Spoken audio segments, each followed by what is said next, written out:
Hello everyone, welcome to Vijay Bhava, wherein we will be taking a brief overview about this questions. मैं आपको थोड़ा guide करूंगा कि maximum attempt कैसे करना है 2 घंटे में, क्या माइंडसेट होना चाहिए, क्या चीजें आपको एग्जाम में कैरी करना है।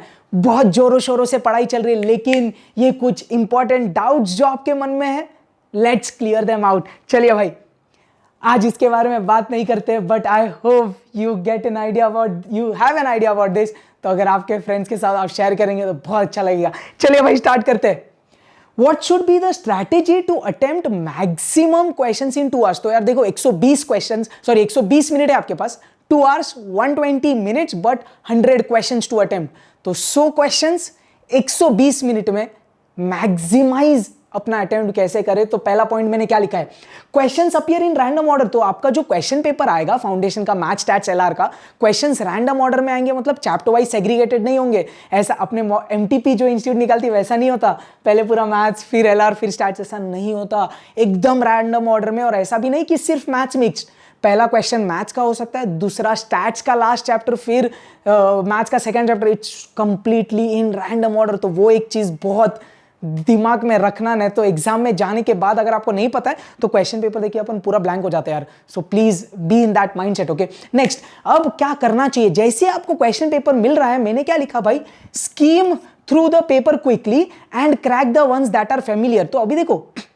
क्वेश्चन पेपर आपको मिल गया, ऐसा नहीं है कि लाइन वाइज एक एक आप सॉल्व करते जा रहे हैं। क्वेश्चन पेपर आपके पास है, आपने स्कीम किया, मतलब आंख फटाफट घुमा रहे आप, पहला नहीं जमा, ठीक है, सेकंड हाँ ये जमेगा, सॉल्व करो, नहीं थर्ड फोर्थ फिफ्थ, ऐसा स्कीम करते जाना है।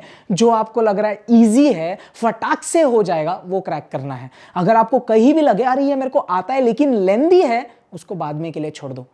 आप समझ में आ रहा है, पक्का आपको क्लियर। तो स्कीम करिए, जो बन रहा है फटाफट उड़ाते जाइए आगे। Again very important, tick the question that you have cracked and mark it's answer in OMR sheet. मतलब देखो, क्वेश्चन पेपर में आप कुछ चीजें लिख नहीं सकते, not allowed, strictly not allowed. लेकिन मैं क्या बोल रहा हूं, जो क्वेश्चन आपने कर लिया ना, समझो आपने सेकंड क्वेश्चन सॉल्व कर दिया, आप उसको क्वेश्चन नंबर, वो जो आपका क्वेश्चन पेपर है उसको 2 के इधर टिक करिए, लाइट टिक करिए एकदम। आपको बाद में उसको रफ करना पड़ेगा, तो रब करना पड़ेगा, आई मीन।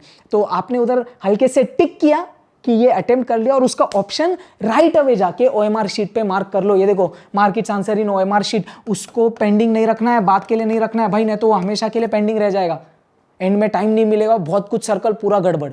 तो राइट अवे हल्के से टिक करिए क्वेश्चन पेपर पे वो क्वेश्चन नंबर, और फिर ओएमआर शीट पे उसको वो वाले ऑप्शन को टिक, मतलब सर्कल कर लीजिए, डार्क कर लीजिए सर्कल को। मैं टिक करने क्यों बोल रहा हूं, ताकि आप जब फिर से क्वेश्चन पेपर स्कैन कर रहे हैं कि क्या बाकी है क्या, तो वो क्वेश्चन जो आपने ऑलरेडी सॉल्व किया उस पर फिर से टाइम नहीं वेस्ट करना है, उस पर नजर भी नहीं जानी चाहिए। तो आपने टिक किया मतलब उसको फिर से देखना ही नहीं, आप श्योर हो कि वो हो गया, समझा। और हल्के से लाइटली टिक करना, सो दैट आप उसको बाद में रब कर सके। आगे, don't over spend time initially. अब इसका मतलब क्या है, आपने क्वेश्चन पेपर लिया, समझो आप आए भाई, आपने देखा भाई टाइम वैल्यू ऑफ मनी का ये क्वेश्चन, ये तो मेरे को बनता है यार, मैंने तो अच्छे से प्रैक्टिस किया है। अब आप उसके साथ फाइट करने बैठ गए, करूंगा करूंगा करूंगा, और वो यार 2-5 मिनट ले रहा है, क्या मतलब है यार। ये एटीट्यूड में मत जाना कि मैं झुकेगा नहीं, अबे ऐसा नहीं है यार। आपको लग रहा है कि क्वेश्चन डिफिकल्ट है, नहीं क्लिक हो रहा वो टाइम पे, उसको छोड़ दो, ज्यादा टाइम मत डालो। अगर आपको लग रहा है आपसे बनने वाला है, आपने 1-2 मिनट डाला, नहीं बन रहा, उसके साथ झगड़ा मत करो, थोड़ी देर बाद आओ। ऐसा बहुत बार होता है, आपने भी ऑब्जर्व या एक्सपीरियंस किया रहेगा आपके लाइफ में। आप एग्जाम के प्रेशर में हो, आपने वो एकदम ईजी क्वेश्चन है लेकिन वो टाइम पे आपसे बन ही नहीं रहा, आप उसके पास 15 मिनट बाद आए या आधे घंटे बाद आए, अबे खटाक ये तो बन गया। आप समझो, तो क्वेश्चन के साथ फाइट मत करिए, अपने ईगो पे मत ले जाओ, इसको अब भी क्रैक करूंगा मैं, ऐसा नहीं है यार। उसको रहने दो, थोड़ी देर बाद आओ ना यार, उधर मार्क करके रखो कुछ तो, कि बाद में आना है उस पर। और फिर जब आपसे क्रैक हो जाएगा तो बोलने का भाई ये तो मेरे को फ्लावर समझा था, अपन फ्लावर नहीं फायर है। एनीवेज, आगे मैंने क्या बोला, कैटेगराइज। अब मैं क्या एक्सपेक्ट कर रहा हूँ ना, मतलब कंपलसरी नहीं है, बट आप क्या कर सकते हैं ना, जो क्वेश्चन देखो, मैंने क्या बोला, पूरे 100 क्वेश्चन स्कीम करिए, एक एक, मतलब ऐसा सब 100 एक साथ नहीं देखना, एक एक कर रहे, जो बन रहा है आप टिक कर रहे। जो आपको लग रहा है आपसे बनने ही नहीं वाला, आपने वो चैप्टर समझो पढ़ा ही नहीं है, उसको सी लिख दो, छोड़ दो उधर, उसको देखना ही नहीं फिर से, या क्रॉस कर दो हल्का सा कि इसको देखना ही नहीं है, समझे। और कुछ क्वेश्चंस आपको लग रहा है अरे बन जाएंगे लेकिन थोड़ा बड़ा है, थोड़ा टाइम लगेगा, उसको बाद में अटेम्प्ट करना है, उसके इधर बी लिख दो या उसको सर्कल कर दो कि ये करना है लेकिन बाद में, थोड़ा टाइम लेगा, आप समझ लो। तो वो आपके ऊपर ऑप्शनल है, उतना ऐसा एक एक कैटेगरी नहीं बनाना है, बट वैसा आप कर सकते हो यार। तो जो क्वेश्चंस आपने हल्के से ऐसे क्रॉस क्लिक दिया, वो देखना ही नहीं क्योंकि नहीं करना है, क्योंकि फिर से जब आप स्कीम करोगे पेपर तो जो क्वेश्चंस आपसे नहीं बनने वाले उसको देखना भी क्यों है, 2 सेकंड भी क्यों वेस्ट करना है। I hope you agree. Next point मैंने क्या लिखा, rough work only on last page. तो आपको यूजुअली जो आपका आंसर शीट मिलेगा, क्वेश्चन पेपर मिलता है, उसके लास्ट शीट, उसकी जो लास्ट शीट होती है वो ब्लैंक होती है, जिधर आपसे रफ वर्क एक्सपेक्ट किया जाता है। क्वेश्चन के बाजू में नहीं करना चाहिए, बिकॉज स्ट्रिक्टली क्वेश्चन पेपर पे कुछ लिखना अलाउड नहीं होता टेक्निकली। तो रफ वर्क एरिया में आपको रफ वर्क करना है तो आप एक दो चीजें फॉलो कर सकते हैं। या तो आप एकदम ऐसा हॉरिजॉन्टल और वर्टिकल एकदम सेंटर से डिवाइड कर दो, तो 4 हाफ हो गए मतलब रफ वर्क करने, या तो ऐसा 2 और ऐसा, तो आपको जैसा चाहिए आप डिवाइड करिए। Rough work compulsory on the last page. एक और चीज आप ध्यान रख सकते हैं, use only pencil to do the rough work. Obviously आप पेंसिल ही पूरा टाइम यूज कर रहे हैं तो पेंसिल से रफ वर्क करिए। आपको ऐसा लगा तो थोड़ा लाइटली रफ वर्क करिए, मतलब एकदम ऐसा दबा के मत करिए, ताकि इन केस जगह कम पड़ जाती है तो आपने रफ करके फिर कर दिया। मुद्दा समझ रहा है? तो हाँ, मैं ये समझता हूं आपको क्वेश्चन पेपर बार बार थोड़ा आगे पीछे घुमाना पड़ेगा, बट मेक श्योर कि आप रफ वर्क ऐसा लाइंस बनाए, कॉलम्स बनाए और लास्ट वाले इधर जाके रफ वर्क करें। अब एक और चीज कैसा है ना, देखो क्वेश्चन जिधर होते हैं ना उसके बाजू में भी जगह होती है, उधर करना नहीं चाहिए, स्ट्रिक्टली अलाउड नहीं है। बट अगर आपको लगे तो आप एक चीज क्या कर सकते हो, क्वेश्चन जो है, समझो कोई एक टाइम वैल्यू का क्वेश्चन है, उधर बाजू में हल्का सा आपने एकदम लाइटली रफ वर्क किया और एंड में लेकिन रब करना पड़ेगा उसको। ये याद रखना, क्वेश्चन पेपर पे कुछ भी नहीं होना चाहिए स्ट्रिक्टली एकदम, तो आप वो कर सकते हैं। इतनी चीजें क्लियर है। तो इससे वही मैं मॉरल ऑफ द स्टोरी क्या है ये स्लाइड का, मैक्सिमाइज अटेम्प्ट कैसे करें, क्वेश्चन स्कीम करिए, जो बन रहा है वो उड़ाते जाइए यार, जो नहीं बन रहा है उसको बाद में के लिए रखिए। देखो एक और चीज आप कभी कभी क्या करते हो ना, ये माइंडसेट से जा सकते हैं बट कभी कभी देखो दिक्कत क्या आ सकती है। आपने बोला सर मैं पहले सब एलआर के क्वेश्चन उड़ाता हूं, तो आपने स्टार्टिंग से सिर्फ एलआर पकड़ने को स्टार्ट किया, कोई गलत नहीं है, बट एक चीज उसमें थोड़ा स्मार्टली करना। कभी कभी इंस्टीट्यूट क्या करती है, स्टार्टिंग के क्वेश्चंस थोड़े लेंदी डाल देती है। तो समझो 4th क्वेश्चन एलआर का है, डायरेक्शन वाला, वो बहुत लेंदी है, तो आप पढ़ रहे बना रहे उसमें आपका 2-4 मिनट निकल गया, तो क्या सेंस बना यार, पॉइंट समझ रहे हो? तो अगर आप ऐसा कुछ सेट करके जा रहे हो कि I will attempt all the LR questions at the start, make sure you don't invest more time. If the question is lengthy, leave it, come back later. और ये होता है यूजुअली, जो 100 क्वेश्चन होते हैं ना, स्टार्टिंग के 5-10 थोड़े ज्यादा लेंदी हो सकते हैं, जानबूझ के आपको थोड़ा मतलब डिस्ट्रैक्ट करने, थोड़ा आपका टाइम ज्यादा लग जाए, तो थोड़ा स्मार्टली वो चीज करना। अब एक और पॉइंट, ये जो आपके पास 2 आवर्स है, इसको आप स्मार्टली कैसे डिवाइड करें।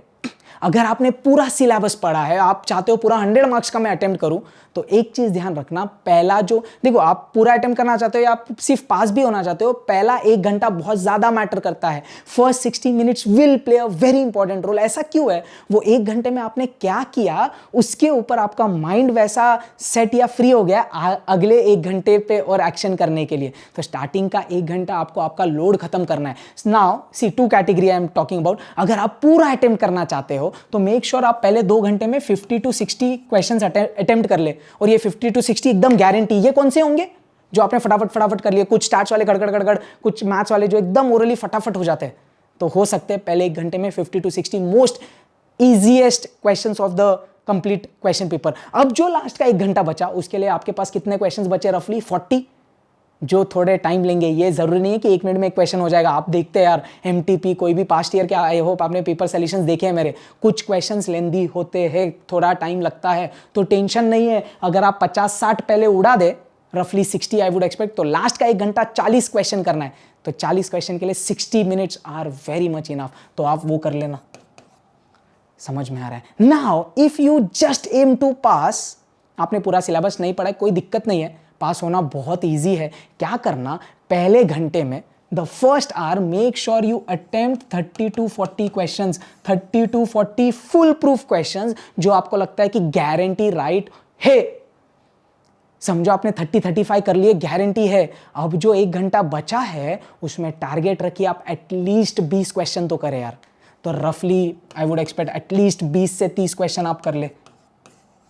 तो कैसा है, अगर रफली आपने, मैं 35 और रफली 25, मैं रफली 60 पकड़ रहा हूं, तो 60 क्वेश्चंस अगर आप बहुत अच्छे से शिद्दत से करेंगे तो पास होना है यार। तो पॉइंट क्या है, पहला 1 घंटा आपको क्या करना है, पासिंग मार्क निकालना है बस। तो फर्स्ट आवर में ये श्योर हो जाए कि आप पास हो रहे हैं, तो अब सेकेंड आवर में टेंशन नहीं रहेगा, माइंड फ्री रहेगा, डिफिकल्ट क्वेश्चंस, ट्रिकियर क्वेश्चंस भी आप कर पाएंगे। तो ये चीज ध्यान रखना, इससे आपका अटेम्प्ट बहुत शानदार हो सकता है। Getting an overview. कुछ डाउट्स रहेगा तो please chat box comment box में डाल देना यार। चलिए एक नेक्स्ट चीज माइंडसेट के बारे में क्विकली बात कर लेते हैं। क्या लिखा है मैंने, डोंट जज the difficulty level of the paper just based on 4 to 5 और 10 to 15 क्वेश्चंस। तो होगा यार, ये सीए फाउंडेशन है, 11 12 स्टैंडर्ड या स्कूल का एग्जाम नहीं है। 100 में से 10-15 क्वेश्चंस बहुत डिफिकल्ट आपको लग सकते हैं, या 5 तो लगेंगे आपको। तो वो अगर स्टार्टिंग में है या आपके फेवरेट चैप्टर पे डिफिकल्ट क्वेश्चन है तो डरना मत यार, उस पर मत जज कर लो भाई ये पेपर बहुत डिफिकल्ट है वाट लग गई। ऐसा नहीं होता यार।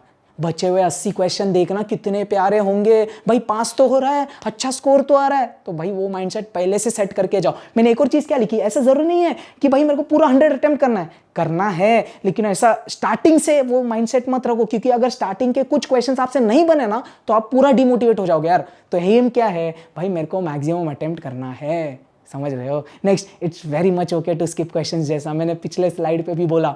भाई क्वेश्चन पेपर उठाया, स्कीम कर भाई, नहीं जम रहा 3-4 ठीक है, आगे क्या दिक्कत है। स्टार्टिंग के 10 क्वेश्चंस भी नहीं आ रहे, कोई दिक्कत नहीं भाई, 11 से 100 तो आ रहे एग्जाम्पल। तो कुछ क्वेश्चंस अगर आप स्किप कर रहे हो दैट्स टोटली फाइन, उसके पास फिर से आना ना, बनेगा यार, सही में बनता है। I am not kidding. Don't panic, don't take stress, demotivate होने की कोई आवश्यकता नहीं है यार। 100 क्वेश्चन से पास होने के लिए 40 चाहिए, आराम से निकाल सकते हैं यार, सही में निकाल सकते हो और आप कर लोगे, मेरे को पता है यार, प्रिपरेशंस की है, right. Attempt smartly, remember first target is to crack passing marks. जो मैं बार बार बोल रहा हूँ, पहले 1 घंटे में टारगेट रखिए कि पासिंग अटेम्प्ट ऑलमोस्ट होना चाहिए। अगर आप पूरा सिलेबस नहीं भी पढ़े हो तो एटलीस्ट 30-40 तक आपका 1 घंटे में होना चाहिए। हो सकता है यार 30 क्वेश्चन 1 घंटे में, क्या दिक्कत है, एकदम आराम से। नेक्स्ट, ये थोड़ी इंपॉर्टेंट चीज, आपको 120 मिनट मिल रहे हैं, आपने पिछले 4-5-6 महीने से इतने शिद्दत से प्रिपरेशन किया है, वो आपको खुद को पता है यार। ये 120 मिनट पूरा वसूल करके निकालना है यार। ये 120 मिनट आपसे कोई नहीं छीन रहा। गिव योर बेस्ट, टेंशन नहीं लेना, किया है ना इतना पढ़ाई, जो भी है पूरा उतार दो यार, और आप कर सकते हो यार। वही लिखा है मैंने, रोने का नहीं फोड़ने का। भाई ये 120 मिनट में प्लीज पूरे जान डालिए, पूरी शिद्दत लगाइए, पूरी शिद्दत से अटेम्प्ट करिए, होगा। टेंशन लोगे, अननेसेसरी स्ट्रेस लोगे, डरोगे तो वाट लगने वाली है यार। देखो डर तो लगता है, राइट। मैं बहुत कोई स्टूडेंट से बात कर रहा हूँ, पता चल रहा है कि डर लग रहा है यार। अगर प्रिपरेशन अच्छे से किए तो डर लगने ही वाला है, क्योंकि अपन को उतना अच्छा अपना एग्जाम देना है, अपन को उतना अच्छा परफॉर्म करना है, तो डर होगा, बट उससे कबाड़ा नहीं करना है पेपर में, आप समझ रहे, राइट। तो I hope this helps. One last point, what things you need to carry, एक मिनट में बात कर लेंगे। Admit card obviously, calculator I prefer 2, क्योंकि एक अगर इन वर्स्ट केस कुछ बंद हो जाता है कुछ तो 2 रहेगा तो अच्छा है, बट अगर आपको लगता है सर 1 काफ़ी है, that's fine. Black pen 2 quantity रखना, एटलीस्ट 2 ब्लैक पेन्स रखना यार। आप आपका सीट नंबर, ये वो नाम, जो भी चीज़ें होती है वो सब आपसे फिल करवाएंगे, तो ब्लैक पेन से करना होगा। नेक्स्ट, सबसे ज़्यादा इंपॉर्टेंट, HB पेंसिल आपको लगेगी सर्कल करने के लिए वो OMR शीट्स पे। मैं प्रेफर करता हूँ बोथ साइड शार्प, तो पेंसिल के अगर दोनों साइड शार्प है तो एक पेंसिल में 2 का मजा वैसा। बाकी आपके ऊपर एटलीस्ट 4-5 पेंसिल्स रखना, और अगर बोथ शार्प है तो 10 साइड हो गया। प्रॉपरली घर से शार्प करके जाना, उधर टाइम मत वेस्ट करना शार्प करने। Next, scale, eraser, sharpener, normal वो चीज़ें होनी चाहिए। रिस्ट वॉच टाइम देखने के लिए रखना, ताकि आप रहे ट्रैक पे। भाई अभी 35 मिनट हो गए, अब 45 मिनट हो गए, 1 घंटा हो गया, आपको पता है, आप पूछ नहीं रहे, डिस्ट्रैक्ट नहीं हो रहे, डिस्टर्ब नहीं कर रहे लोगों को, आप नहीं हो रहे। स्मार्ट वॉच मत लेके जाना, अलाउड नहीं है, वो सही नहीं है। तो नॉर्मल मैकेनिकल रिस्ट वॉच आप रखिएगा। तो ये सब चीज़ें, और भी कुछ लगता है तो आप ऐड कर लीजिएगा। एक प्रो टिप, आप चाहिए था ना, एक चेकलिस्ट बना लेना यार। कैसा करना ना, एक चेकलिस्ट, एक पेपर पे ये चीज़ें लिख के रखिए। इधर आप डाल दीजिए accounts paper, law paper, maths paper, economics paper, ऐसा। और इधर लिख दो admit card, 2 calculator, 3 black pen, 5 pencils, ऐसा। और दरवाजे पे चिपका दो या आपके स्टडी टेबल पे चिपका दो, तो एग्जाम या घर से निकलने के पहले देखना है का सही में, समझ मैथ्स पेपर है तो हाँ भाई मैंने एडमिट कार्ड लिया, 2 कैलकुलेटर है, हाँ भाई पेन है, ये है, टिक किया, तो आप श्योर हो कि चीज़ें हैं। कभी कभी अपन एग्जाम हॉल में पहुँचते और बहुत वर्स्ट केस में कभी कभी हो जाता है एडमिट कार्ड घर पे रह गया, तो भाई घर पे ऐसा चेकलिस्ट बनाओ, टिक करो, लिटरल टिक करो, फिर ही निकलना, ताकि आप पूरा वो तो एक थॉट में नहीं हो कि कुछ भूला नहीं हूं मैं। तो ये सब चीजें थी। आई hope you got a brief overview, बहुत शॉर्ट में मैंने किया है। आपको और कुछ क्वेश्चन है तो please put that in comment box, अपन और कुछ डिस्कस कर सकते हैं। I solve your queries. I trust you, आपने प्रिपरेशंस किया है, आप भी खुद पे बिलीव करिए, आप कर लेंगे यार। Vijay Bhava, my blessings are always there with you. You guys will rock, we will rock. All the best. Jai Hind.